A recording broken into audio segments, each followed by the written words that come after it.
I still remember the sound of the machines beeping beside me before I remember anything else about that night. That steady, cold rhythm, beep, beep, beep, like the hospital itself was counting down something I couldn't see yet. My body was broken. My car was gone. And somewhere down the hall, in a room I couldn't reach, my son had just taken his first breath into a world that was about to show him exactly who would stand by him and who wouldn't. My name is Mira. I was 31 years old the night everything changed. And if you had asked me that morning what I thought love looked like, I would have told you it looked like my parents. I would have told you that family means the people who show up. I didn't know yet that some people only show up when it's convenient and disappear the moment it costs them something. Let me take you back, not to the accident, further back than that. Because to understand why that hospital hallway broke something inside me that never fully healed, you need to understand what I believed before it happened. I grew up, the only daughter in a house that valued appearances more than affection. My father, Arvind, was a man who measured success in what the neighbors thought. My mother, Kaveta, followed his lead, the way water follows a slope, always downward, always toward whatever kept the peace. I was raised to be polite, to be quiet, to be convenient. I learned early that love in my house was conditional. If I did well in school, I was celebrated. If I embarrassed them, I was punished with silence that could last for days. There was one person who was different. My grandfather.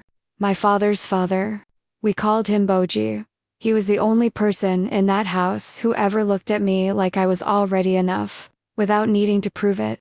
When I was 7, and I failed a math test and cried for hours, terrified of what my father would say, it was Boji who sat beside me on the porch steps and said, "Numbers don't measure a person's worth, Beta.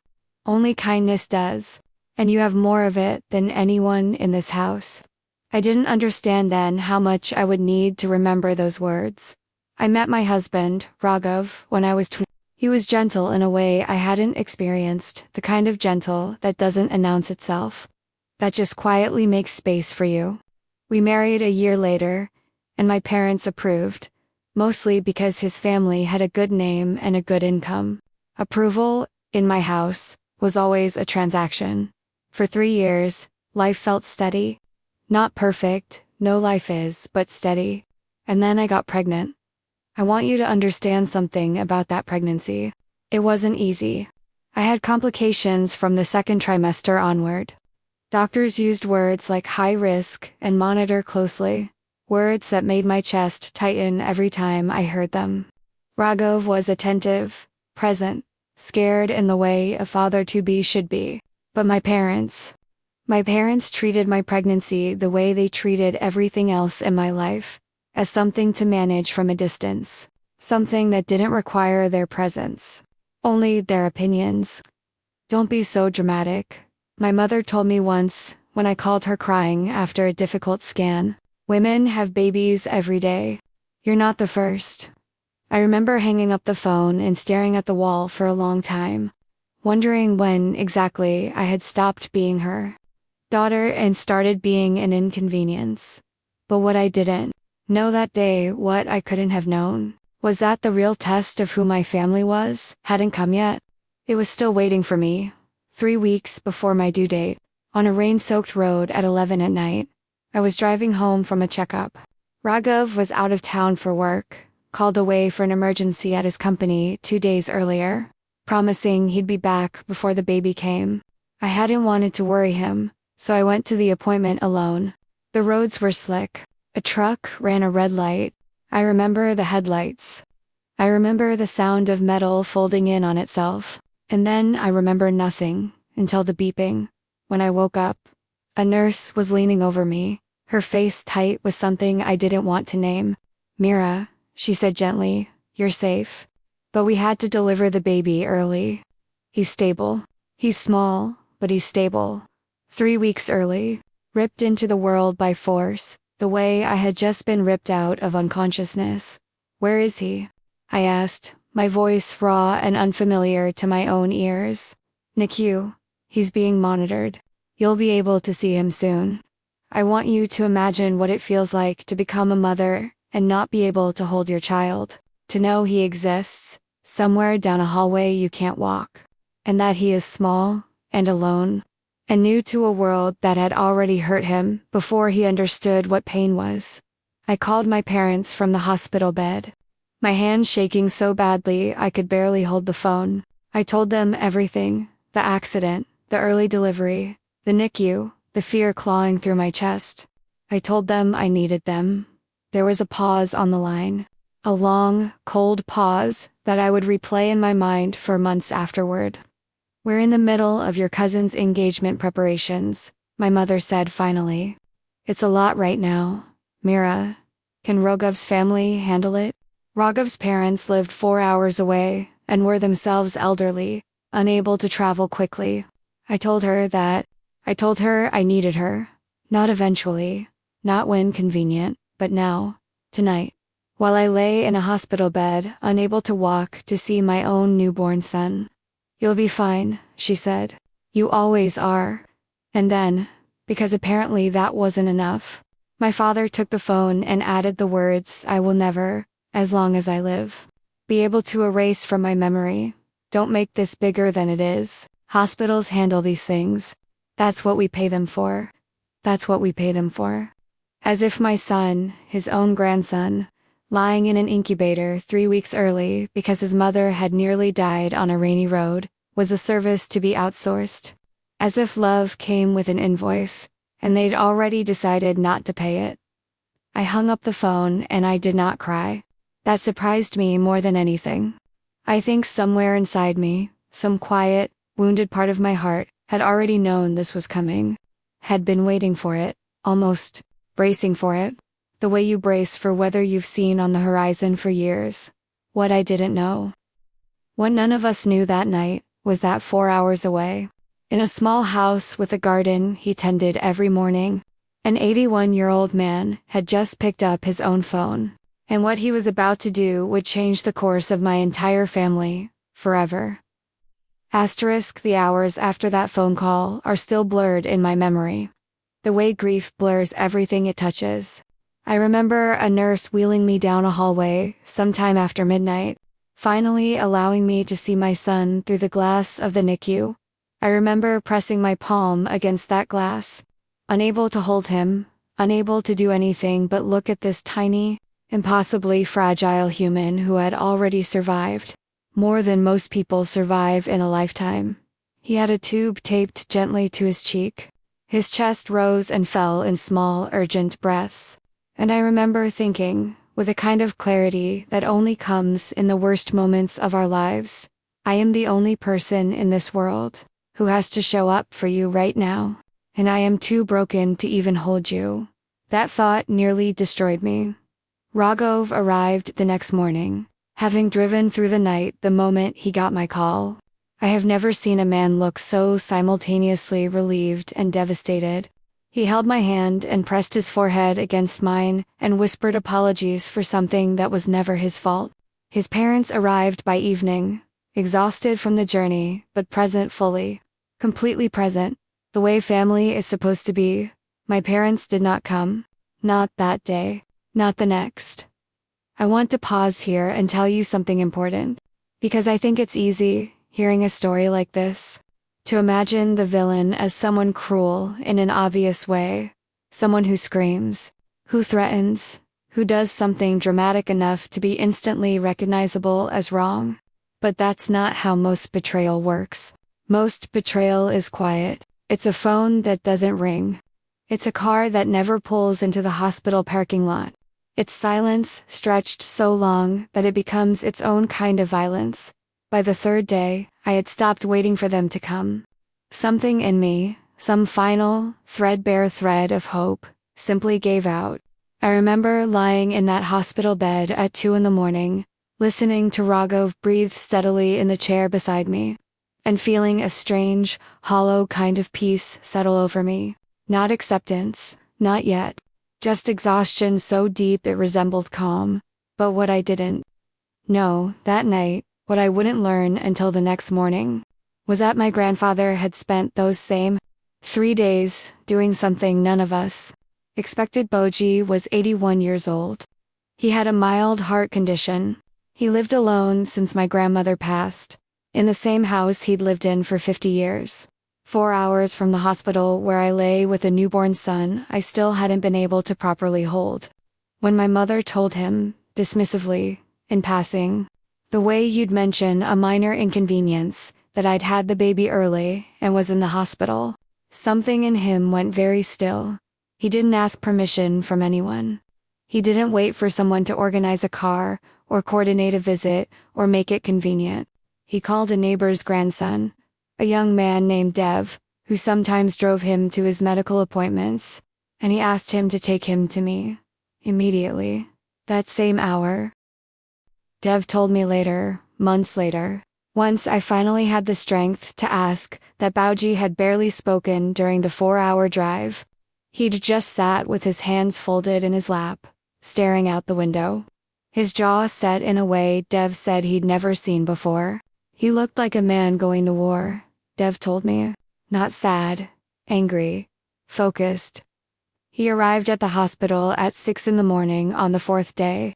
I remember waking to the sound of the door opening, expecting a nurse, and instead seeing this small, silver-haired man standing in the doorway, breathless from having half run down the hallway, despite his heart condition, despite his age, despite everything that should have kept him home in his garden where it was safe. Beta, he said, his voice breaking on the single word. Where's my great-grandson? I couldn't speak. I just pointed toward the hallway that led to the NICU, and I watched this 81-year-old man walk toward it like a soldier walking toward the only battle that had ever mattered. He stayed with us for 6 hours that day. He held my son, properly held him, the nurses finally allowing it once his vitals stabilized enough, and I watched tears fall freely down my grandfather's weathered face as he looked down at this tiny boy. You are not alone, he whispered to him. Do you hear me? You will never be alone. Not while I'm breathing. And then he turned to me, and what he said next was the moment everything in our family began to change. I need you to tell me exactly what your parents said to you. Every word. Don't protect them. Don't soften it for my sake. Tell me. So I did. I told him everything, the engagement, preparations, the line about hospitals being paid to handle these things. I watched his face as I spoke. And I want you to understand something. I had never, in 31 years, seen my grandfather look truly angry. Disappointed, yes. Sad, many times. But this was different.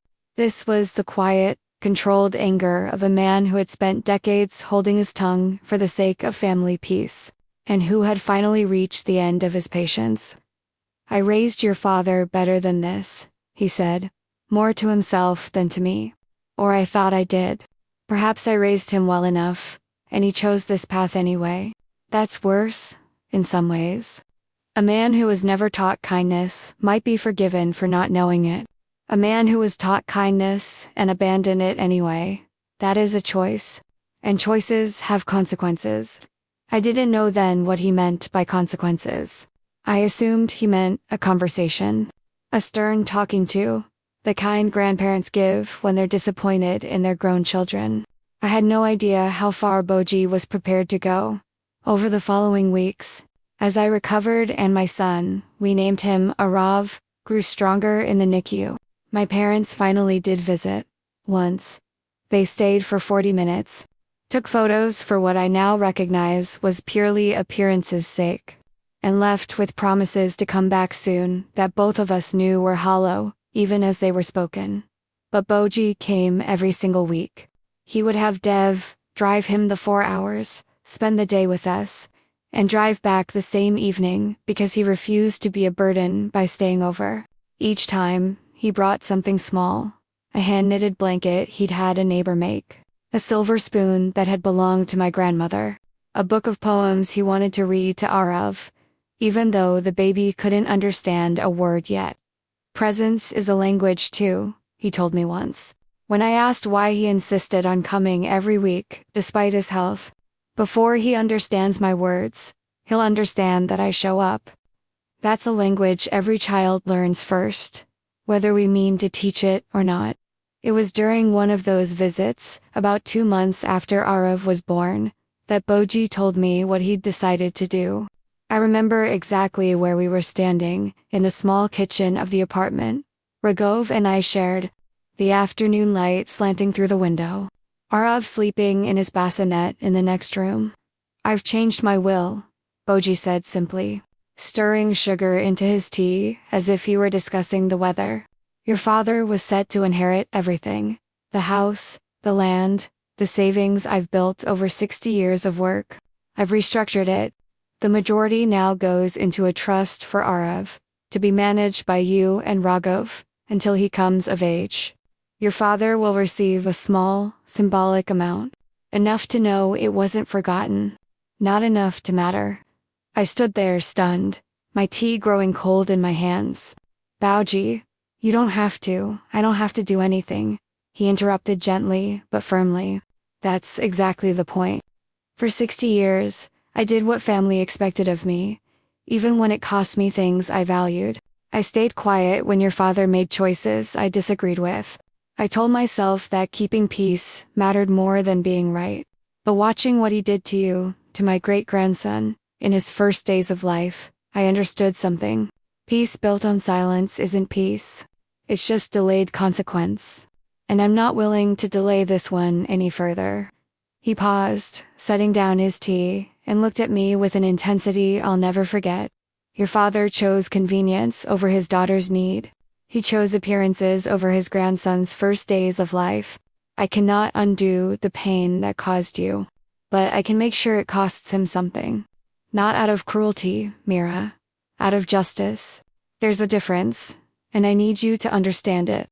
Because what I'm about to do will not be gentle. And I don't want you carrying guilt for something that was never your fault to begin with." I didn't fully understand, in that moment, just how far Boji was prepared to go. But I understood enough to know that something fundamental had shifted. Not just in our family's finances, but in the quiet, unspoken hierarchy that had governed us my entire life. For the first time, someone with real power in our family had looked at my parents' choices and decided, unequivocally, that those choices deserved consequences. What I didn't yet know was that the will was only the beginning. Asterisk 6 months passed.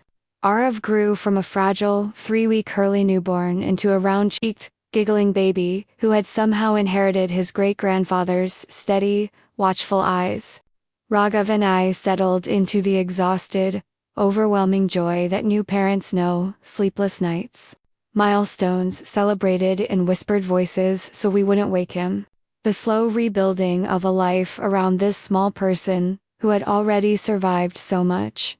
My parents, during those 6 months, made periodic appearances, a birthday-adjacent visit here, a holiday obligation there.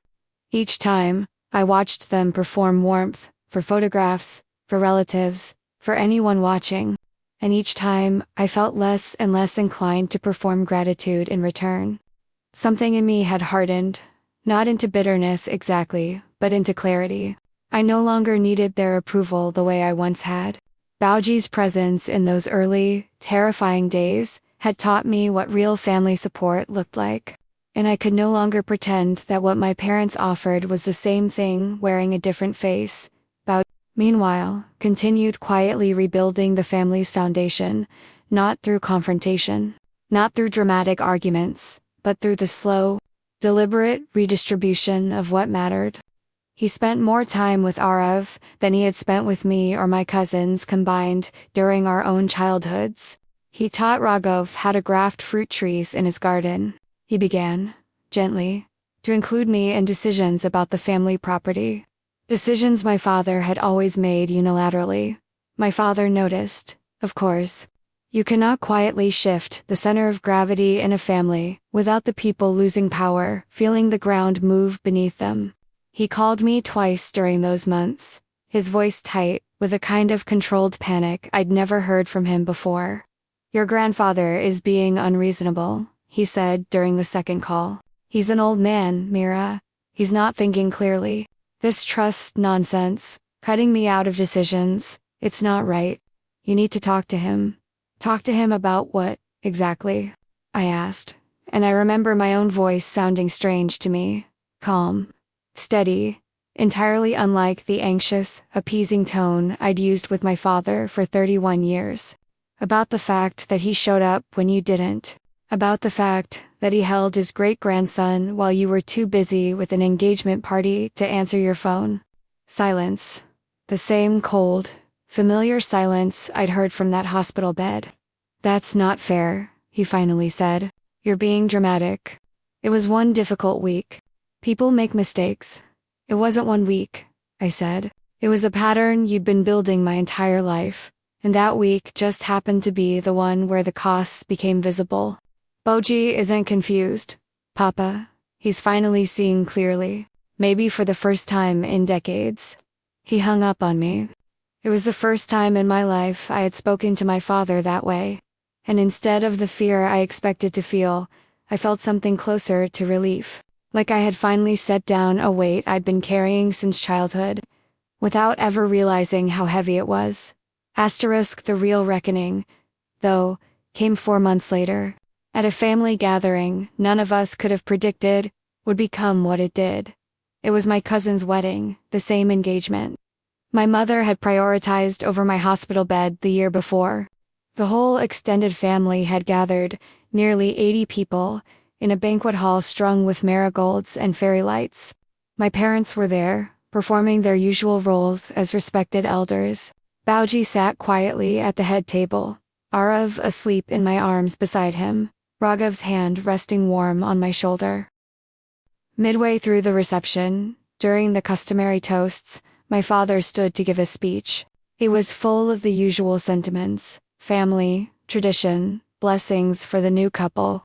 And then, almost as an aside, he mentioned Arav.